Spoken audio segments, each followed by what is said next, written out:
They weren't bad mothers, they were desperate, and the medicine was worse than the disease. Imagine being a mother in Victorian England. Your baby is teething, screaming for hours, you haven't slept in days, your husband works 12 hours at the mill, you're poor and overwhelmed. Then, from the corner apothecary, you hear about something miraculous. A few drops, and your child sleeps through the night. But here's what no one told her. That bottle contained opium, sometimes morphine, and occasionally heroin. This wasn't rare, it was everywhere. It was sold without prescription and marketed to mothers, even recommended by doctors. This is the twisted story of how Victorian families unknowingly drugged an entire generation of children. In the 1800s, medicine wasn't regulated. There was no FDA, no safety trials, and you could bottle anything, slap on a label, and call it medicine. And the hottest ingredient of the time, it was opium. It was the original cure-all. You had diarrhea, cough, sleeplessness, toothaches, you name it. And for babies, it worked instantly.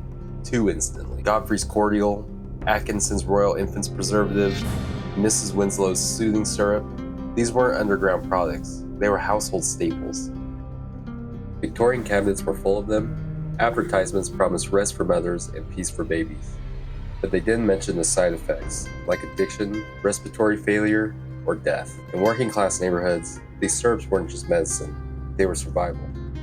With no childcare and long hours in factories or washing floors, a drugged, docile baby was the only way many women could work. One historian called it chemical babysitting. Babies weren't the only ones hooked. Mothers too often relied on laudanum, a popular opium tincture, to manage pain, anxiety, and exhaustion. It was even fashionable among the middle class. The poet Samuel Taylor Coleridge wrote Kubla Khan while high on laudanum. He wasn't alone. Charles Dickens referenced opium dens in his novels. Thomas De Quincey even wrote Confessions of an English Opium Eater. And that wasn't fiction, it was autobiography. But the real tragedy? It was the children. Infants given opium-based syrups suffered from stunted growth, cognitive issues, and in many cases, death. In 1868, one report showed that in just one district of London, over 236 infant deaths were linked to opiate overdoses.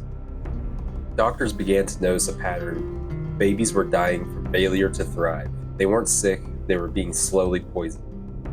But still, the products stayed on the shelves. Why? Because they were profitable and unregulated. The British pharmaceutical industry was booming, and opium was its gold mine. Big Pharma isn't new.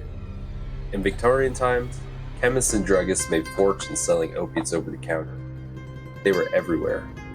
Corner stores, street carts, mail order catalog, working class mothers could buy a bottle of Godfrey's for pennies. And the manufacturers?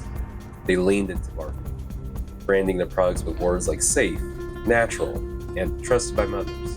At the same time, doctors started noticing that kids weren't just tired. They were limp and unresponsive. Entire medical conferences were held about infant quieting practices. One doctor wrote in horror about visiting a working class home and finding a baby who had not cried in 2 days, lying still with purple lips. The blame was rarely pasted on the medicine makers. Instead, authorities turned it on the mothers, accusing them of laziness or even murder. Rarely did anyone question the companies profiting off of what was essentially slow poison. Even Queen Victoria wasn't immune. Her private physician frequently prescribed laudanum.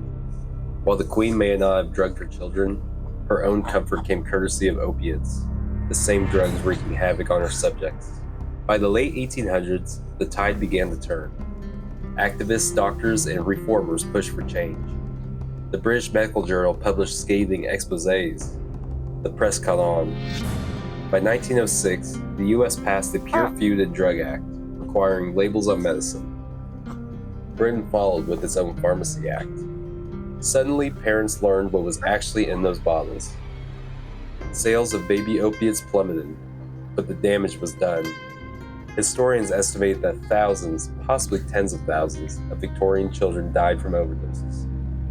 Many more grew up with developmental issues, and yet few history books talk about it. This was a quiet epidemic, hidden behind lace curtains and powdered bottles. The most haunting part? This wasn't about evil. It was about ignorance, desperation. Mothers trusted what they were sold. They weren't trying to harm their children.